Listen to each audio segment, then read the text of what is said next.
नमस्कार दोस्तों, मेरा नाम है विमल सिंह। बालाजी स्टडी अड्डा में आपका स्वागत है। सुपर टेट, यूपी टेट और शिक्षक भर्ती से संबंधित आपके लिए हम प्रैक्टिस सेट करा रहे हैं। तो इससे पहले हमने सामाजिक अध्ययन, बाल विकास, बाल मनोविज्ञान, शिक्षण कौशल ये वाले प्रश्न देखे थे। साइड में आई बटन में पिछला वाला वीडियो आपको मिल जाएगा। आज हम देखेंगे आपके 30 प्रश्न जो कि आपके सामान्य ज्ञान और समसामयिक घटनाओं पर आधारित होंगे। तो चलिए 101 से 130 तक देखेंगे। स्टार्ट करते हैं। 101 प्रश्न आपका कह रहा है कि उत्तर प्रदेश के अयोध्या में विवादित जो स्थल है उस पर राम मंदिर बनेगा, ये किसका जो है वो फैसला है। तो 4 ऑप्शन दे रखे हैं, आपको बताना है इन चारों ऑप्शन में से किसका जो है ये फैसला है। बहुत ही चर्चित जो है ये आपका प्रश्न है। तो चलिए बात करते हैं आंसर की। तो आपका ऑप्शन नंबर सी, सर्वोच्च न्यायालय, बिल्कुल सही हो जाएगा। सर्वोच्च न्यायालय ने जो है फैसला इसके संदर्भ में दिया था। 102 प्रश्न है कि किसके खुलने से भारतीय जो श्रद्धालु हैं उनके लिए वीजा जो है उसके बिना ही पाकिस्तान स्थित गुरुद्वारा दरबार साहिब के दर्शन होना संभव हुआ है। तो किसके खुलने से भारतीय श्रद्धालुओं के लिए पूछा गया है। बाघा सीमा, करतारपुर कॉरिडोर, अमृतसर मार्ग या फिर सभी। तो 4 ऑप्शन में बताना है आपको कौन सा सही होगा और कोशिश कीजिए केवल आंसर ना दीजिए, प्रश्नों को याद भी करते हुए चलिए। बात करते हैं चलिए आंसर की। तो आप कहेंगे करतारपुर कॉरिडोर बिल्कुल सही होगा, जिसके खुलने से भारतीय श्रद्धालुओं के लिए वीजा के बिना ही जो है वो पाकिस्तान स्थित जो गुरुद्वारा दरबार साहिब है उसके दर्शन होना संभव हुआ है। तो करतारपुर कॉरिडोर याद रखिएगा। 130 प्रश्न आपसे मैंने प्रीवियस वाले प्रश्न में पूछा था और कहा था नेक्स्ट वाले वीडियो में हम आपसे इसका आंसर जो है वो बताएंगे भी। तो प्रश्न आपका था, भारत का 50वां अंतर्राष्ट्रीय फिल्म महोत्सव कहाँ जो है वो संपन्न हुआ है। मुंबई, बेंगलोर, भोपाल या फिर गोवा। 4 ऑप्शन में से बात करते हैं आंसर की। तो आपका ऑप्शन डी वाला गोवा जो है वो बिल्कुल सही हो जाएगा। गोवा के पणजी में जो है वो भारतीय अंतर्राष्ट्रीय फिल्म समारोह 2019 के 50वें संस्करण जो है इसका आयोजन किया गया था। और ये जो समारोह था इसमें एक भारत श्रेष्ठ भारत थीम की झलक भी दिखाई गई थी। एक भारत श्रेष्ठ भारत थीम की झलक। और इसी समारोह में फिल्म पार्टिकल्स थी जिसको गोल्डन पिकॉक पुरस्कार भी मिला था। फिल्म पार्टिकल्स को गोल्डन पिकॉक पुरस्कार। अगला देखते हैं 104 प्रश्न की, एक विधेयक के तहत किन 2 केंद्र शासित प्रदेशों का विलय जो है वो कर दिया गया है। तो 4 ऑप्शन दे रखे हैं, दादरा नगर हवेली दमन दीव का, पुडुचेरी और चंडीगढ़ का, ए और बी दोनों, या फिर लक्षद्वीप तथा अंडमान व निकोबार का। बहुत ही बढ़िया प्रश्न है। तो जल्दी से बताइए इन चारों ऑप्शन में कौन सा सही होगा। किस विधेयक के तहत किन 2 केंद्र शासित प्रदेशों का विलय जो है वो कर दिया गया है। तो चलिए बात करते हैं आंसर की। तो आप क्या कहेंगे, पहला वाला आपका ऑप्शन बिल्कुल सही होगा, दादरा और नगर हवेली तथा दमन एवं दीव ये जो है विलय कर दिए गए हैं। और अब आपके जो केंद्र शासित प्रदेश हैं इनकी संख्या जो है वो 8 हो गई है। ध्यान रखिएगा इस चीज को। कौन कौन से केंद्र शासित प्रदेश हैं एक बार मैं नाम भी आपको बता देता हूँ। सबसे पहला है आपका दिल्ली, जो कि भारत की राष्ट्रीय राजधानी है। दूसरे की बात करें तो अंडमान और निकोबार द्वीप समूह। तीसरा आपका जो है वो चंडीगढ़ है। चौथा आपका दादरा और नगर हवेली और दमन और दीव जो कि विलय कर दिया गया, मैंने अभी बताया। पांचवा आपका लक्षद्वीप हो जाएगा। छठा आपका पुडुचेरी हो जाएगा। सातवां आपका जम्मू और कश्मीर हो जाएगा और आठवां आपका लद्दाख हो जाएगा। जम्मू और कश्मीर 5 अगस्त 2019 को घोषित हुआ था और 31 अक्टूबर 2019 से प्रभावी हुआ था। तारीख में एक बार फिर से बता रहा हूं कि जम्मू कश्मीर जो है आपका 5 अगस्त 2019 को घोषित हुआ था और 31 अक्टूबर 2019 को जो है या इससे जो है वो प्रभावी हो गया था। और लद्दाख की बात करें तो ये आपका 5 अगस्त 2019 को ये भी घोषित हुआ था और ये भी आपका 31 अक्टूबर 2019 से ही प्रभावी हुआ था। 105 प्रश्न है, महाराष्ट्र के मुख्यमंत्री उद्धव ठाकरे किस पार्टी से संबद्ध है। 4 ऑप्शन है, शिवसेना, कांग्रेस, भाजपा या फिर राकांपा। आंसर की बात करते हैं इन चारों ऑप्शन में। तो आप क्या कहेंगे, बिल्कुल पहला ऑप्शन शिवसेना से संबंधित है। काफी चर्चा में भी रहे थे बीच में। 106 प्रश्न आपका कह रहा है कि सोवा रिंगपा हिमालय पट्टी की एक ऐसी प्रणाली है, नगरीय है, औषधीय है, दर्शनीय है, इनमें से कोई नहीं। सोवा रिंगपा हिमालय पट्टी की एक कैसी प्रणाली है। बात करते हैं आंसर की इन चारों ऑप्शन में। तो आपका तो बी वाला ऑप्शन औषधि जो है वो बिल्कुल सही हो जाएगा। 107 प्रश्न आपका है कि 35वां आसियान शिखर सम्मेलन कहाँ हुआ था? बैंकॉक, कराची, टोक्यो या फिर नई दिल्ली? 35वां आसियान शिखर सम्मेलन, बात करते हैं चलिए आंसर की। तो आपका 31 अक्टूबर से लेकर के 4 नवंबर 2019 में आपका 35वां आसियान शिखर सम्मेलन हुआ था। कहाँ हुआ था? तो आपका पहला ऑप्शन बैंकॉक, जो कि थाईलैंड के अंतर्गत आता है। तो थाईलैंड भी अगर ऑप्शन में देखने को मिले तो ये भी ध्यान रखिएगा, बैंकॉक थाईलैंड जो है इसमें जो है वो स्थित है। और इसकी थीम क्या थी? थीम की अगर बात करें तो इसकी थीम थी स्थिरता के लिए भागीदारी को आगे बढ़ाना। इंग्लिश में थी एडवांसिंग पार्टनरशिप फॉर सस्टेनेबिलिटी, स्थिरता के लिए भागीदारी को आगे बढ़ाना या एडवांसिंग पार्टनरशिप फॉर सस्टेनेबिलिटी। और एक कि इस शिखर सम्मेलन की अध्यक्षता किसने की थी? तो थाईलैंड जो है उसके प्रधानमंत्री थे, जिनका नाम था प्रयुत चान ओ चा। बड़ा अजीब सा नाम है, पर प्रधानमंत्री थे प्रयुत चान ओ चा। इन्होंने जो है वो की थी। 108 प्रश्न 2019-20 की दूसरी तिमाही में जीडीपी में वृद्धि दर कितने प्रतिशत जो है वो रही है? चार ऑप्शन है, 5.5%, 4.7%, 4.5 या फिर 7.4%। चार ऑप्शन में बताना है आपको कौन सा जो है वो सही होगा। अच्छा, एक चीज ऊपर वाले प्रश्न में मैं आपको बता दूं कि सबसे लेटेस्ट का ये 35वां नहीं पूछा गया था। क्यों? क्योंकि आपका 35वां के बाद 36वां आसियान शिखर सम्मेलन भी हो चुका है। उसके बारे में भी चलिए जान लेते हैं। तो 36वां आसियान शिखर सम्मेलन कब हुआ? तो आप कहेंगे 26 जून 2020 से लेकर के हुआ था, या इसी तारीख को आप कहेंगे हुआ था 26 जून 2020 को। और पूछा क्या जाएगा इसमें कि कहाँ हुआ था? तो हनोई वियतनाम के अंतर्गत आता है, इसमें जो है वो हुआ था। हनोई वियतनाम में जो है आयोजित हुआ था और वीडियो कॉन्फ्रेंसिंग के जरिए हुआ था। इसकी थीम भी आप याद रख सकते हैं। इसकी थीम थी आपकी cohesive and responsive Asian, cohesive and responsive Asian theme थी सबसे लेटेस्ट की। उद्देश्य यही रखा गया था, कोविड-19 जो महामारी थी उसके प्रति प्रतिक्रिया, महामारी के बाद रिकवरी, भागीदारी, उसमें सहयोग पर जो है वो बल देना। पर एक्चुअल में ये वियतनाम के हनोई में से फिक्स नहीं किया गया था। वियतनाम के अंतर्गत आता है दा नांग, एक जगह दा नांग, यहां पर फिक्स किया गया था कि यहां पर होगा। पर कोविड-19 आ गया था, उसके कारण ये आपका यहां पर स्थगित कर दिया गया था। फिर हनोई में जो है हुआ था, किसके कारण? कोविड-19 की कारण। अच्छा, एशिया आसियान जो शिखर सम्मेलन है ये है क्या? तो ये 10 दक्षिण पूर्व एशियाई जो देश है उनका एक समूह है। इसमें आपका Indonesia, Thailand, Singapore, Philippines, Malaysia, Vietnam, Brunei, Cambodia, Myanmar और लाओस, ये आपके 10 दक्षिण पूर्व एशियाई देश जो है वो आते हैं। और क्या आपसे यहाँ से पूछा जा सकता है? तो जो आसियान शिखर सम्मेलन है या आसियान जो शिखर है सम्मेलन, इसकी स्थापना कब हुई? तो 1967 में जो है वो हुई थी। मुख्यालय पूछा जा सकता है, तो मुख्यालय आसियान का कहाँ है? जकार्ता इंडोनेशिया में इसका मुख्यालय है। Jakarta Indonesia.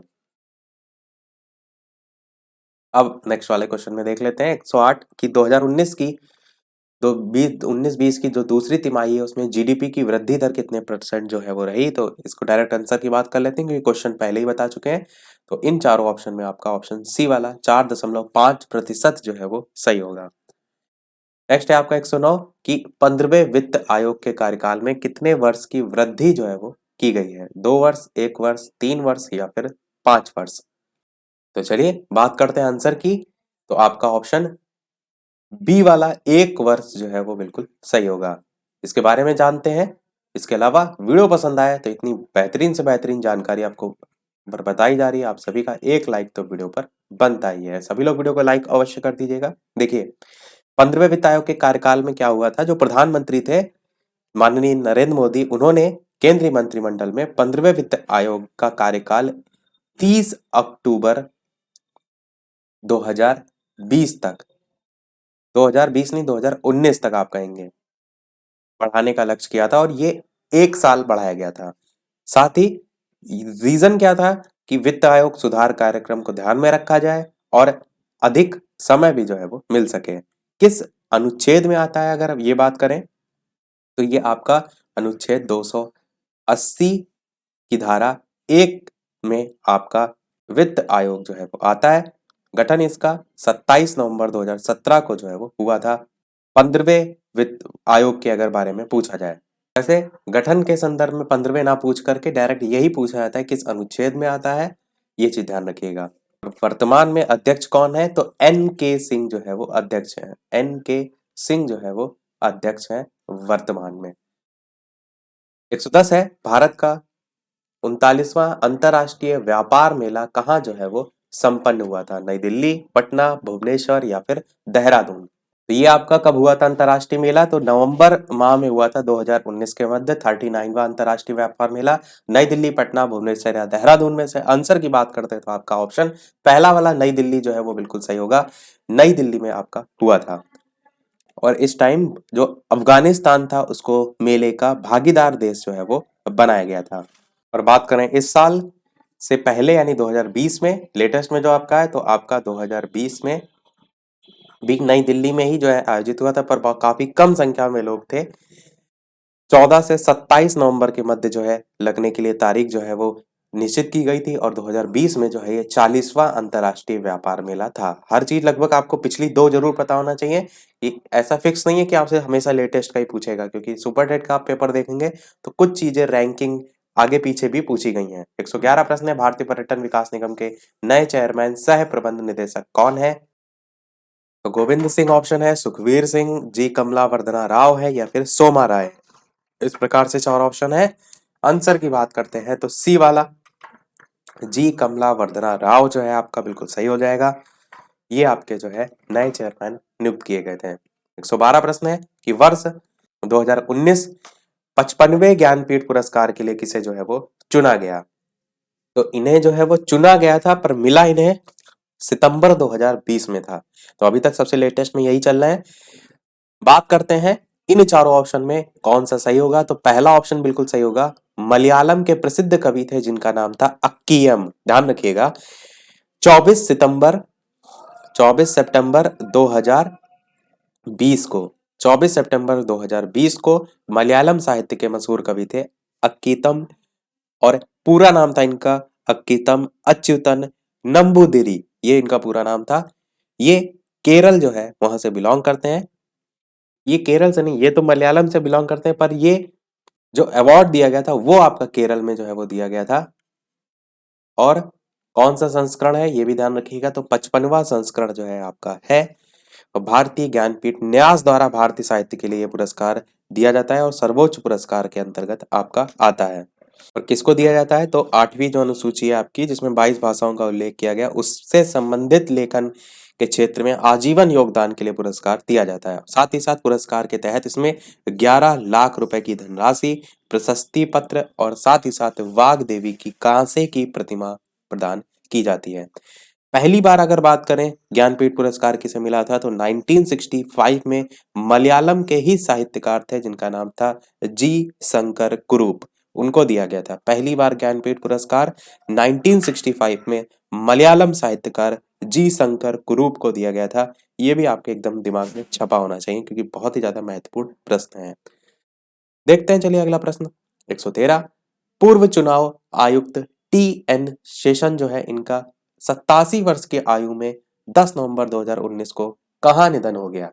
4 ऑप्शन है, बता रहे हैं आपको कौन सा जो है वो सही होगा। पूर्व चुनाव आयुक्त टी एन शेषन। चलिए बात करते हैं फिर आंसर की। इन चारों ऑप्शन में से तो आपका पहला चेन्नई जो है वो बिल्कुल सही होगा। और बहुत ही चर्चित व्यक्ति थे ये, 10वें मुख्य चुनाव आयुक्त के रूप में इन्हें जाना जाता था। साथ ही साथ कब से कब तक रहे थे, तो 1990 से 1996, 12 दिसंबर 1990 से 11 दिसंबर 1996 तक रहे थे ये चुनाव आयुक्त के पद पर। साथ ही साथ इन्हें 1996 में रेमन मैक्स से अवार्ड भी जो है वो मिला था। तो काफी चर्चित थे, इसलिए भी चर्चा में रहे थे कि इनका 6 घंटे में 6 बार जो है ट्रांसफर हो गया था एक बार, इसलिए बहुत ही ज्यादा चर्चित थे। 114 प्रश्न है, उत्तर प्रदेश में जेवर इंटरनेशनल एयरपोर्ट कहाँ है? बहुत ही बढ़िया प्रश्न है। मेरठ, नोएडा, लखनऊ या प्रयागराज? अभी जो हाल ही में एनटीपीसी के पेपर चल रहे हैं आपके, इसमें प्रश्न यहां से पूछा गया था। तो 4 ऑप्शन में बताइए कौन सा सही होगा? जेवर इंटरनेशनल एयरपोर्ट। तो मेरठ, नोएडा, लखनऊ या प्रयागराज में से आंसर की बात करते हैं तो आपका आंसर बी वाला नोएडा जो है वो बिल्कुल सही हो जाएगा। याद रखिएगा, प्रश्न बहुत पूछा जाता है। तो जेवर इंटरनेशनल एयरपोर्ट नोएडा में है। 115 प्रश्न, डेफ एक्सपो 2020 का आयोजन स्थल जो है वो कौन सा है? लखनऊ, चित्रकूट, अयोध्या या मथुरा? तो आप सभी जानते हैं डेफ एक्सपो 2020 का आयोजन लखनऊ में जो है वो हुआ था। 116 प्रश्न है, भारत और कतर के बीच नवंबर 2019 में जो संपन्न संयुक्त नौसैनिक अभ्यास था उसका नाम क्या था? तो 4 ऑप्शन है, बताना है आपको कौन सा जो है वो सही होगा। इस टाइप के नौसैनिक अभ्यास हो गए या सैनिक अभ्यास हो गए, बहुत पूछे जाते हैं। आंसर की बात करते हैं तो सी वाला आपका ऑप्शन जायर अल बहर जो है, जिसको जैर अल बहर भी कहते हैं, जायर को जैर करके भी आपको देखेंगे लिखा रहता है, तो ये भी कहते हैं। ये जो है नाम है भारत और कतर के बीच। थोड़ा सा इसको ट्रिक से भी आप जोड़ सकते हैं कि कतर में देखिए कतरना लिखा है, कतरना मतलब होता है काटना। अगर आप किसी के कान कतर दें, ये मान लीजिए भारत ने किसी देश के कान कतर दिए, तो क्या वो सुन पाएगा? नहीं, तो वो बहर मतलब बहरा हो जाएगा। तो कतर से याद रखिए, बहर, कतर, बहर, इस टाइप से आएगा, तो ऑप्शन में आप टिक कर ले जाएंगे आसानी से। 117 प्रश्न कह रहा है कि भारत 2019 का डेविस कप विजेता कौन था? फ्रांस, ब्रिटेन, क्रोएशिया या फिर स्पेन? 2019 का डेविस कप विजेता। तो चलिए बात करते हैं फिर आंसर की इन चारों ऑप्शन में। तो आप क्या कहेंगे? आपका स्पेन जो है वो बिल्कुल सही हो जाएगा, 2019 का डेविस कप विजेता। और सबसे ज्यादा जो सफल टीम रही है वो यूनाइटेड स्टेट रही है, ये भी आप ध्यान रख सकते हैं। 118 प्रश्न कह रहा है, जम्मू कश्मीर और लद्दाख दो संघ राज्य क्षेत्र कब अस्तित्व में आए? अभी मैंने देखिए ऊपर तारीख बताई थी, वही प्रश्न के रूप में पूछा गया है। तो बताइए चारों ऑप्शन में कौन सा जो है वो सही होगा। अभी मैंने जम्मू कश्मीर और लद्दाख दोनों की तारीख बताई थी कि कब घोषणा हुई थी और कब वो अस्तित्व में आया था। तो आंसर की बात करते हैं इन चारों ऑप्शन में, तो आपका पहला ही ऑप्शन 31 अक्टूबर 2019 जो है वो बिल्कुल सही हो जाएगा। 119 प्रश्न है कि किस प्रदेश की झील पर नवंबर 2019 में 1800 से अधिक देसी विदेशी जो पक्षी थे उनकी मृत्यु हुई थी? 4 ऑप्शन है, उड़ीसा, राजस्थान, महाराष्ट्र या फिर हिमाचल प्रदेश? तो बात करते हैं आंसर की इन चारों ऑप्शन में। तो आप क्या कहेंगे कि जो राजस्थान राज्य है ये आपका बिल्कुल सही होगा, जिसकी झील में नवंबर 2019 से में 1800 से अधिक देसी विदेशी जो पक्षी थे उनकी मृत्यु हुई थी। 120 प्रश्न आपका है कि संघ राज्य क्षेत्र लद्दाख के उपराज्यपाल कौन है? बहुत ही बढ़िया प्रश्न, मैंने आपको दोनों ही बताए थे। उपराज्यपाल लद्दाख और जम्मू कश्मीर दोनों के आपको पता होना चाहिए। तो बात करते हैं चलिए आंसर की। तो लद्दाख के उपराज्यपाल आपके राधा कृष्ण माथुर जो है वो बिल्कुल सही होगा, ये ऑप्शन। पर अगर जम्मू कश्मीर की बात करें तो आप क्या कहेंगे? जगदीश चंद्र मुर्मू आपका बिल्कुल सही होगा। परंतु पहले की जब बात की जाए तब, क्योंकि गिरीश चंद्र मुर्मू जब बने उनके बाद इन्होंने क्या दे दिया? इस्तीफा दे दिया। और इस्तीफा देने के बाद जो मनोज सिन्हा है उन्हें जम्मू कश्मीर का जो राज्यपाल है वो बना दिया गया। राज्यपाल नहीं, उपराज्यपाल। जो मनोज सिन्हा है आप सभी जानते हैं, पहले कार्यकाल में जो माननीय नरेंद्र मोदी उनके कार्यकाल में रेल राज्य मंत्री भी जो है वो रह चुके हैं। अगला प्रश्न 121 है कि किसी देश द्वारा जो आयात होते हैं उन पर लगाए गए कर को क्या कहते हैं? टैरिफ कहते हैं, रिसेशन कहते हैं, शेयर कहते हैं या फिर बोनस कहते हैं? 4 ऑप्शन है, बताना है आपको इन चारों ऑप्शन में कौन सा जो है वो सही होगा। चलिए बात कर लेते हैं आंसर की। तो आप क्या कहेंगे? आपका ऑप्शन पहला वाला टैरिफ बिल्कुल सही हो जाएगा। 122 प्रश्न कह रहा है, खुसरो समिति का संबंध किससे है? खुसरो समिति, कर सुधार, कृषि साख, राष्ट्रीय आय, अप्रत्यक्ष कर? तो चलिए बात करते हैं आंसर की। तो आपका कृषि ऋण समीक्षा समिति से संबंधित आपकी है, तो कृषि साख जो है आपका बिल्कुल सही हो जाएगा। 123 प्रश्न है कि ब्लू बुक पुस्तक जो है वो किसकी है। चार ऑप्शन है, लालू यादव की है, चेतन भगत की है, राजमोहन गांधी की है या फिर मायावती की है। चार ऑप्शन में बताना है आपको कौन सा जो है वो सही होगा। आंसर की बात करते हैं, तो आंसर की बात करते हैं इन चारों ऑप्शन में से, तो आपका ऑप्शन डी वाला मायावती जो है वो बिल्कुल सही हो जाएगा। ये जो है बहुजन समाजवादी पार्टी जो है बीएसपी, उसकी राष्ट्रीय अध्यक्ष है मायावती, और यूपी जो है उत्तर प्रदेश, उसकी पूर्व में मुख्यमंत्री भी रह चुकी हैं। साथ ही साथ इनका जो जन्मदिन था, 64वां जन्मदिन, जो कि 15 जनवरी 2020 को जो है वो मनाया गया था। उसी समय पर ये जो पुस्तक है ब्लू बुक, इसका विमोचन किया गया था।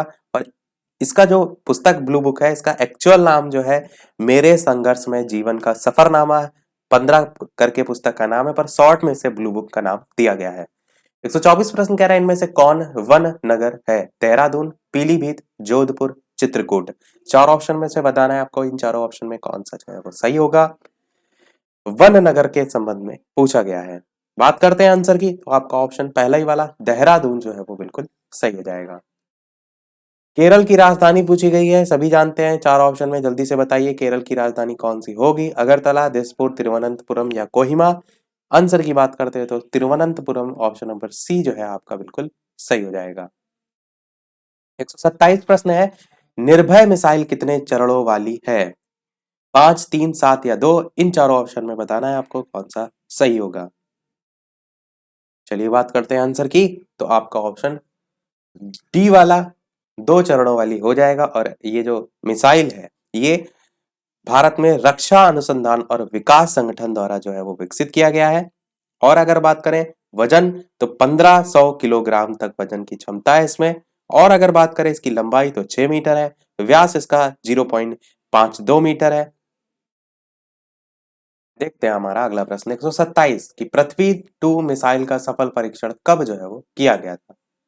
चार ऑप्शन है, बताना है आपको कौन सा जो है वो सही होगा। चलिए बात करते हैं इन चारों ऑप्शन में पृथ्वी 2 मिसाइल का सफल परीक्षण।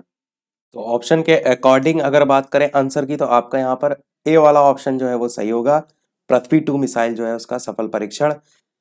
परंतु ये प्रश्न बहुत अलग अलग संदर्भ में पूछा जाता है। जैसे आपसे पूछा जाए कि परमाणु सक्षम पृथ्वी 2 मिसाइल का एकीकृत परीक्षण रेंज चांदीपुर जो है उसमें सफल परीक्षण किया गया था, तो वो आपका किया गया था नवंबर 2019 में, क्योंकि वो भी आपसे प्रश्न पूछा जाता है। और यही सेम चीज 20 नवंबर 2020 को भी आप देखेंगे, तो उड़ीसा तट से एक मिसाइल का परीक्षण किया गया था और पृथ्वी 2 बैलिस्टिक मिसाइल उसे नाम दिया गया था। तो वो भी आपका पूछा जाता है, डीआरडीओ के द्वारा ही किया गया था। उसकी मारक क्षमता 350 किलोमीटर थी। तो ये सभी घूम फिर के प्रश्न आपसे पूछे जाते हैं। अगला देखते हैं आपका प्रश्न कि आदिवासी जो है उनका मसीहा किसे कहा जाता है। 128 प्रश्न है, चार ऑप्शन है, बताना है कौन सा सही होगा। तो चलिए बात करते हैं आंसर की, तो आपका ऑप्शन एबीसीडी में से बी वाला ऑप्शन ठक्कर बापा जो है वो सही हो जाएगा। आदिवासियों का मसीहा कहा जाता है इन्हें। 129 प्रश्न आपका हम आपसे लास्ट में पूछेंगे। देख लेते हैं हमारा इस वीडियो का लास्ट प्रश्न 130, दरवाजा बंद भाग 2 अभियान किससे संबंधित है। और इस प्रकार से चार ऑप्शन दिए गए हैं और सभी वीडियो ये हमारे समाप्त, सारे जो प्रश्न थे वो समाप्त हो गए। लास्ट प्रश्न है, वीडियो अभी तक आप सभी लोगों ने लाइक ना किया और इतनी बेहतरीन से बेहतरीन जानकारी आपको प्रोवाइड की जा रही है, तो सभी लोग वीडियो को लाइक अवश्य कर दीजिएगा, ताकि इसी प्रकार धुआंधार वीडियो आपको डेली जो हम प्रैक्टिस कराते रहें। चैनल पर नए हो तो सब्सक्राइब भी अवश्य कर दीजिएगा। टेलीग्राम चैनल से नहीं जुड़े हैं तो लिंक आपको डिस्क्रिप्शन में मिल जाएगी, सर्च करके भी जुड़ सकते हैं। तो 130 नंबर प्रश्न आपका है कि दरवाजा बंद भाग 2 अभियान किससे संबंधित है। स्वच्छ भारत मिशन ग्रामीण, किसान ऊर्जा सुरक्षा, स्वाभिमान योजना या ऑपरेशन डिजिटल। आंसर की बात करते हैं तो आपका ए वाला ही ऑप्शन बिल्कुल सही हो जाएगा। पहले ऐड भी आता था, आपको याद होगा, अमिताभ बच्चन का इसी से संबंधित, दरवाजा बंद भाग से संबंधित। तो भाग 2 भी पूछा गया, ये भी आपका स्वच्छ भारत मिशन ग्रामीण से ही संबंधित है। सभी प्रश्न हमारे समाप्त हुए। अब एक प्रश्न आपके लिए भी, जैसा कि सभी वीडियो में हम आपसे एक नया प्रश्न पूछते हैं। 129 नंबर वाला प्रश्न हम आपसे पूछ रहे हैं, जिसका आंसर आपको वीडियो के मेन कमेंट में टाइप करके बताना है। इसके आगे के जो प्रश्न है हम देखेंगे कल।